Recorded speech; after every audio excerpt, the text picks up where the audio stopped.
Hello viewers, welcome to Ooty cooking channel. இன்னைக்கு ரொம்பவே சுவையான நம்மளுடைய பாரம்பரியமான ஸ்வீட் ரெசிபி சுசியம் எப்படி செய்யறதுன்னு பார்க்கலாம் வாங்க. ஒரு கப் கடலைப்பருப்பை 2-3 தடவை தண்ணியில் நல்லா அலாசிட்டு 2 மணி நேரம் ஊற வச்சு எடுத்திருக்கேன். கடலைப்பருப்பை ஒரு ப்ரெஷர் குக்கரில் மாற்றிருக்கேன். இது கூடவே 1 கப் அளவுக்கு தண்ணி சேர்த்துட்டு குக்கரை மூடி வச்சு 5 விசில் விட்டு எடுத்துக்கோங்க.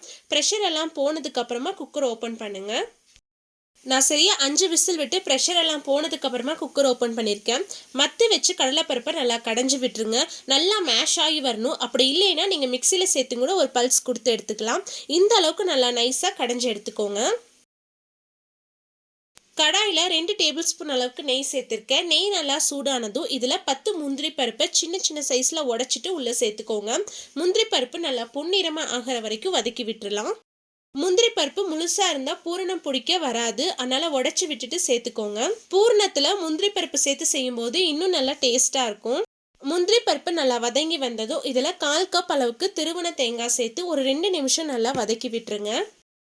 தேங்காய் நல்லா வதங்கி வந்ததும் இதுல நம்ம வேக வச்சு மசிச்சு எடுத்து வச்சிருந்த கடலைப்பருப்பை சேர்த்துக்கலாம்.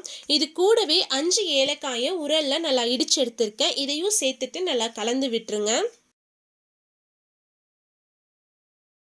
இப்போ இதில் வெல்லம் சேர்த்துக்கலாம். நான் 3/4 கப் அளவுக்கு வெல்லம் எடுத்திருக்கேன். 1 கப் கடலைப்பருப்புக்கு 3/4 கப்லேருந்து 1 கப் அளவுக்கு வெல்லம் சேர்த்துக்கலாம். நீங்கள் உங்கள் இனிப்புக்கு தகுந்த மாதிரி சேர்த்துக்கோங்க. வெல்லம் சேர்த்துட்டு நல்லா கலந்து விட்டுருங்க. தண்ணி எதுவும் சேர்க்க வேண்டாம். அடுப்பு லோ ஃப்ளேமில் வச்சு ஒரு 2 நிமிஷம் கலந்து விட்டிங்கனாலே வெல்லம் சீக்கிரமாக உருகி வந்துடும். வெல்லம் எல்லாம் நல்லா கரைஞ்சி வந்துருச்சு. இது நல்லா கெட்டியாகிற வரைக்கும் அடுப்பை ஹை ஃப்ளேமில் வச்சு நல்லா கொதிக்க வைக்கலாம்.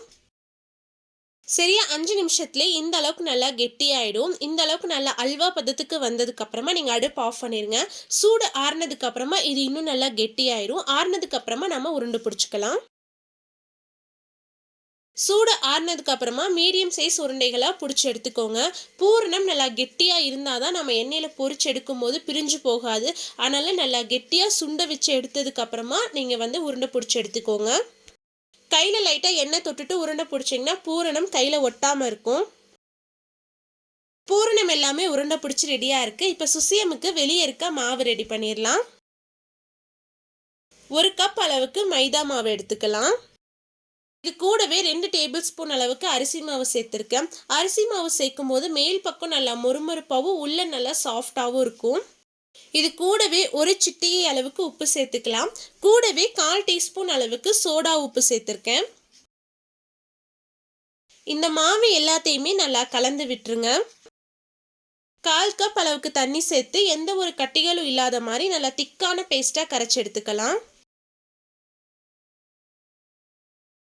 மாவு ரொம்ப தண்ணியா இருக்கக்கூடாது, கொஞ்சம் கெட்டியா இருந்தாதான் நம்ம எண்ணெயில பொரிச்சு எடுக்கும் போது பூரணம் வெளியில வராம இருக்கும். அதனால கொஞ்சம் கெட்டியா மாவு கலந்து எடுத்துக்கோங்க. பூரண உருண்டை எடுத்து மாவு எல்லா பக்கமும் படுற மாதிரி நல்லா கோட் பண்ணி எடுத்துக்கலாம். எண்ணெய் நல்லா சூடானதுக்கு அப்புறமா ஒன்னொன்னா எண்ணெயில சேர்த்து பொரிச்செடுங்க. எண்ணெய் நல்லா சூடா இல்லைன்னா சுசியம் அதிகமா எண்ணெய் குடிச்சிரும். எண்ணெய் நல்லா சூடானதுக்கு அப்புறமா பொரிச்செடுங்க. உள்ள இருக்க பூரணம் ஏற்கனவே நாம வேக வச்சு சேர்த்ததுதான். வெளியில இருக்க மாவு மட்டும் எண்ணெயில நல்லா பொரிஞ்சு வந்தா போதும். ஒரு 2 நிமிஷத்துலயே சூப்பரா சுசியம் எல்லாம் எண்ணெயில பொரிஞ்சு ரெடி ஆயிடும். ஒரு பக்கம் எண்ணெயில நல்லா பொரிஞ்சு வந்ததும் மெதுவா திருப்பி போட்டு 2 பக்கமும் நல்லா கோல்டன் ப்ரௌன் கலர் ஆற வரைக்கும் எண்ணெயில நல்லா பொரிச்சு எடுத்துருங்க. 2 பக்கமும் எண்ணெயில நல்லா பொரிஞ்சு கோல்டன் ப்ரௌன் கலர் ஆனதுக்கு அப்புறமா எண்ணெய் எல்லாம் வடிகட்டிட்டு இதை வேற ஒரு பிளேட்ல மாத்தி எடுத்து வச்சிருங்க. அவ்வளவுதான், ரொம்பவே சூப்பரான டேஸ்ட்ல நம்மளுடைய பாரம்பரியமான சுசியம் ஸ்வீட் ரெடி ஆயிடுச்சு. கண்டிப்பா நீங்களும் உங்க வீட்ல செஞ்சு பார்த்துட்டு எப்படி இருந்துச்சுன்னு மறக்காம கமெண்ட்ஸ்ல சொல்லுங்க. உங்களுக்கு இந்த வீடியோ பிடிச்சிருந்தா லைக் பண்ணுங்க, ஷேர் பண்ணுங்க, மறக்காம ஊட்டி குக்கிங் சேனலுக்கு சப்ஸ்கிரைப் பண்ணுங்க. மீண்டும் அடுத்த ஒரு ரெசிபியில் சந்திப்போம். Bye, see you soon.